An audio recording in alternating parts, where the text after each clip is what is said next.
حیوانات میں اڑنے کی صلاحیت ایک عام بات ہے۔ پرندوں اور کیڑوں کی اکثریت، مچھلیاں، ریپٹائلز اور میملز اڑ سکتے یا لمبی چھلانگیں لگا سکتے ہیں۔ یہ صلاحیت انسانوں کو حاصل نہیں ہے، لیکن شاید ایسا ہمیشہ کے لیے نہیں۔ آج ہم اس غیر معمولی سوال پر غور کریں گے کہ اگر انسان اڑ سکتے تو کیا ہوتا؟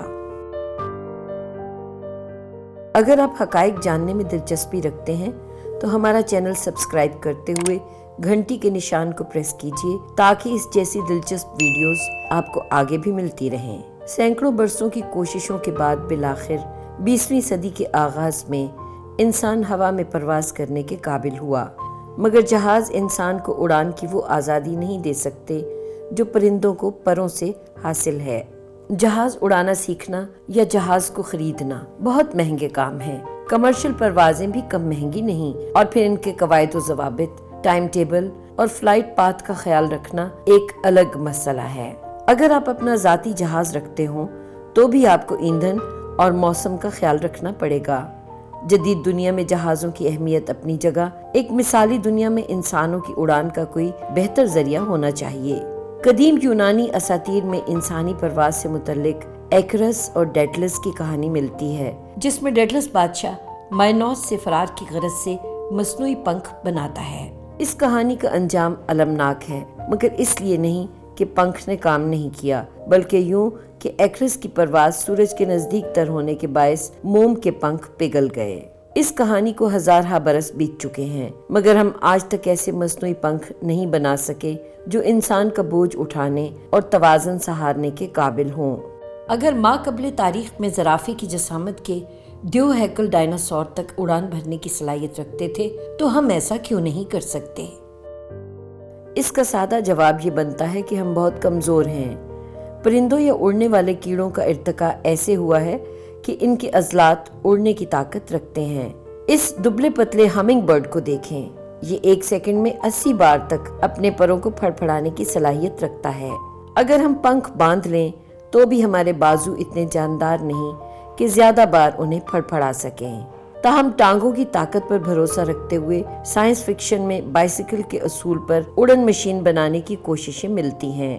1980 میں ہوا بازی کے بانی ایگور سیکورسکی سے موسوم مقابلے ہیومن پاورڈ ہیلی کاپٹر چیلنج کا آغاز ہوا، جس میں حصہ لینے والوں کو ایسی مشین بنانی تھی جو انسانی طاقت کی مدد سے کم از کم 60 سیکنڈز تک ہوا میں پرواز کر سکے۔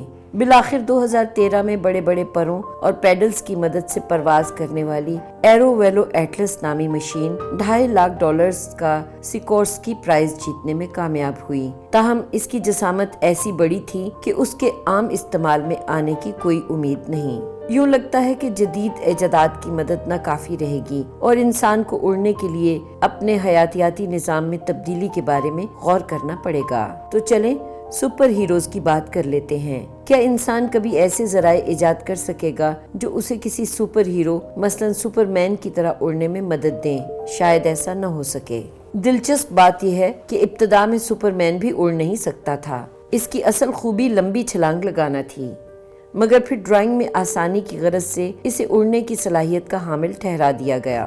بعد ازاں ڈی سی کینن نے سپر مین کی پرواز کی ایک نئی توجہ پیش کی۔ یہ کہا گیا کہ یہ سپر مین کی جائے پیدائش یعنی سیارہ کرپٹن کی مضبوط کشش ثقل کا اثر ہے کہ سپر مین میں اینٹی گریویٹی کی صلاحیت پیدا ہو گئی جو اس کے زمین میں اڑنے میں مددگار ہوتی ہے۔ اس توجہ کے مطابق انسانوں کو بھی اینٹی گریویٹی پر کام کرنا ہوگا، مگر ایسا ہونے کا دور دور تک کوئی امکان نظر نہیں آتا۔ تاہم اگر ہم مارول کے آئرن مین کو دیکھیں تو وہ آرک ری ایکٹر سے چلنے والے آئن تھرسٹرز کی مدد سے اڑتا ہے، اور ہم مستقبل میں اس طرح کی ٹیکنالوجی کی امید رکھ سکتے ہیں۔ اگرچہ یہ ٹیکنالوجی ابھی تو موجود نہیں، مگر اسے ممکن بنانے کی کئی کوششیں ہو چکی ہیں، جن میں کچھ قدرے کامیاب بھی رہی ہیں، جیسا کہ ٹی وی پروگرام متھ بسٹرز کے ایڈم سیویج کی کوشش، جس میں ٹائٹینیم سوٹ میں چھوٹے چھوٹے جیٹ انجنز کا استعمال کیا گیا۔ اس اپروچ پر عمل کرنے کے لیے ہمیں جیٹ پیکس کو کام میں لانا ہوگا۔ اس بنیاد پر ہم تصور کر سکتے ہیں کہ دنیا کا مستقبل کیسا ہو سکتا ہے۔